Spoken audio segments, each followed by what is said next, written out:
We continue Plutarch's Lives, translated by John Dryden, revised by Arthur Hugh Clough, by beginning Flamininus. The manuscripts generally write the name incorrectly. Flamininus Titus was the name by which he was commonly known to the Greeks. What? Titus Quintius Flamininus, whom we select as a parallel to Philopoemen was, in personal appearance. Those who are curious may see by the brazen statue of him, which stands in Rome, near that of great Apollo, brought from Carthage, opposite to the Circus Maximus, with a Greek inscription upon it. The temper of his mind is said to have been of the warmest both in anger and in kindness, not indeed equally so in both respects, as in punishing he was ever moderate, never inflexible, but whatever courtesy or turn he set about, he went through with it, and was as perpetually kind and obliging to those on whom he had poured his favours, as if they, not he, had been the benefactors, exerting himself for the security and preservation of what he seemed to consider his noblest possessions, those to whom he had done good, but being ever and more extraordinary nature were to be done, he was eager to be the doer of it himself, and took more pleasure in those that needed than in those that were capable of conferring favours, looking on the former as objects for his virtue, and on the latter as competitors in glory. Rome had then many sharp contests going on, and her youth, betaking themselves early to the wars, learned betimes the art of commanding, and Flamininus, having passed through the rudiments of soldiery, received his first charge in the war against Hannibal. As tribune under Marcellus, his first charge in the war against Hannibal, as tribune against under Marcellus, then consul. Marcellus, indeed, falling into an ambuscade, was cut off, but Titus, receiving the appointment of governor as well as Tarentum, then retaken, as of the country about it, grew no less famous for his administration of justice than for his military skill. This obtained him the office of leader and founder of 2 colonies, which were sent into the cities of Narnia and Casa, which filled him with loftier hopes, and made him aspire to step over those previous honors which it was usual first to pass, and pass behind them. Skip a page. To pass through the offices of tribune to the people, praetor and aedile, and to level his aim immediately at the consulship, having these colonies and all their interests ready at his service, he offered himself as candidate, but the tribunes of the people, Fulvius and Manius Curius is meant, and Fulvius, the other, I hope I pronounced that one right? And their party strongly opposed him, alleging how unbecoming a thing it was that a man of such raw years, one who was yet, as it were, untrained, uninitiated in the first sacred rites and mysteries of government, should, in contempt of the laws, intrude and force himself into the sovereignty. Now, one of the things that we find, some words, some names and of places and whatever change their meaning because of what happened there. And Narnia, of course, one wonders if the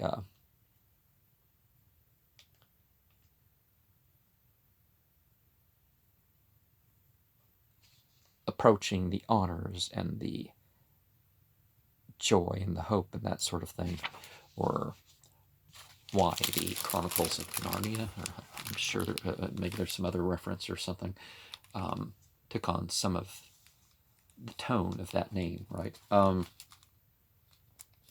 However, the Senate remitted it to the people's choice and suffrage, who elected him, though not then arrived at his 30th year, consul with Sextus Aelius. The war against Philip and the Macedonians fell to Titus by lot, and some kind fortune, propitious at that time to the Romans, seems to have so determined it, as neither the people nor the state of things which were now to be dealt with were such as to require a general who would always be upon the point of force and mere blows, but rather were accessible to persuasion and general usage. It is true that the kingdom of Macedon furnished supplies enough to Philip for actual battle with the Romans, but to maintain a long and lingering war he must call in aid from Greece,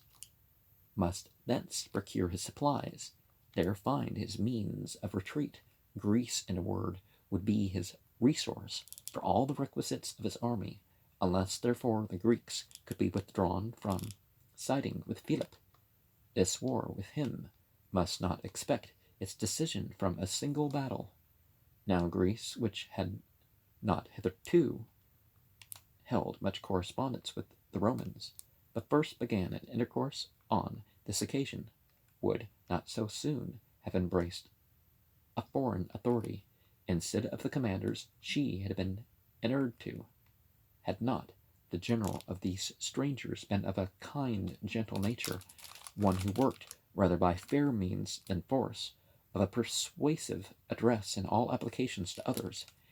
and no less courteous and open to all addresses of others to him, and above all bent and determined on justice. But the story of his actions will best illustrate these particulars. Titus observed that both Sulpicius and Publius, who had been his predecessors in that command, had not taken the field against the Macedonians till late in the year, and then, too, had not set their hands properly to the war,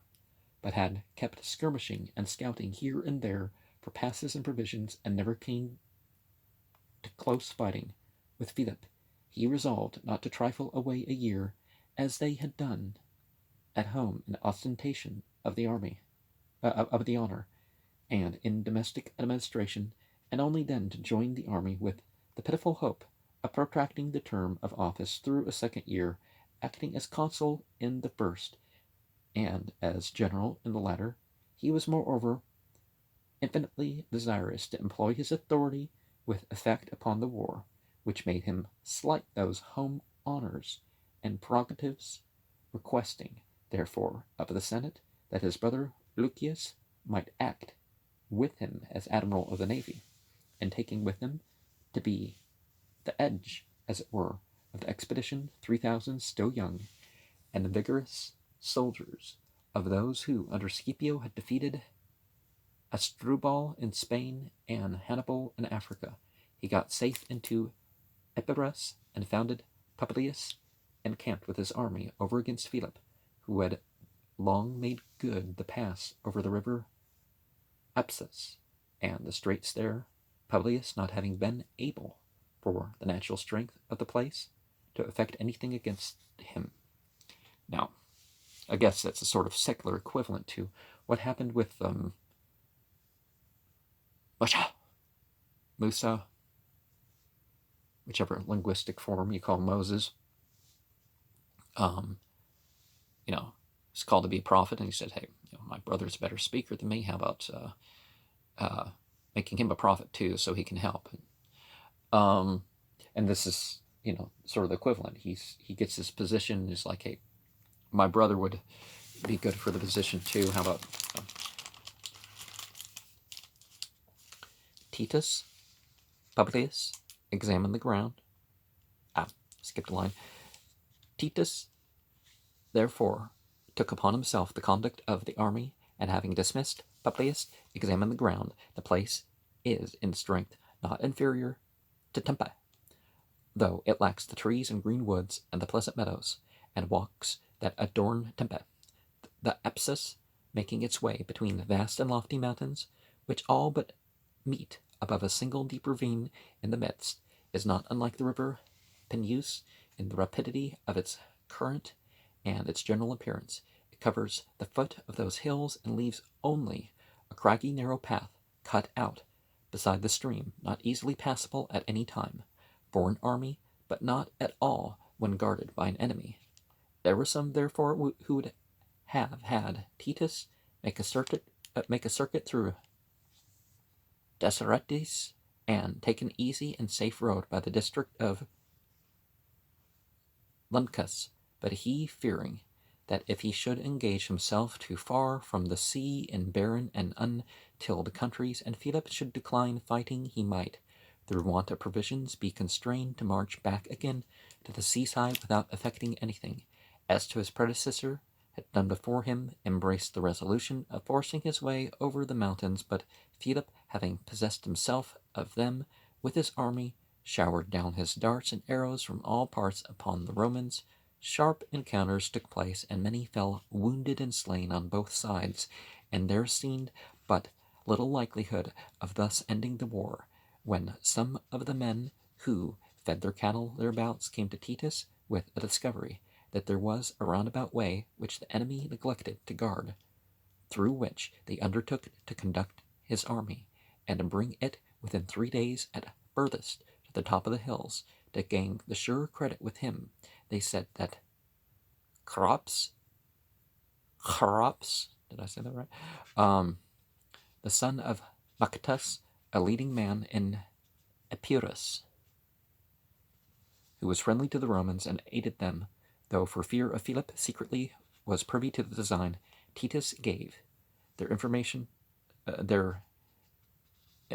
belief, and sent a captain with 4,000 foot and 300 horse. These herdsmen being their guides, but kept in bonds in the daytime, they still lay under the covert of the hollow and woody places, but in the night they marched by moonlight, the moon being then at the full. Titus, having detached the party, lay quiet with his main body, merely keeping up the attention of the enemy by some slight skirmishing. But when the day arrived that those who stole round were expected upon the top of the hill, he drew up his forces early in the morning, as well as the light armed as the heavy, and then dividing them into 3 parts, himself led the van, marching the men up the narrow passage along the bank, darted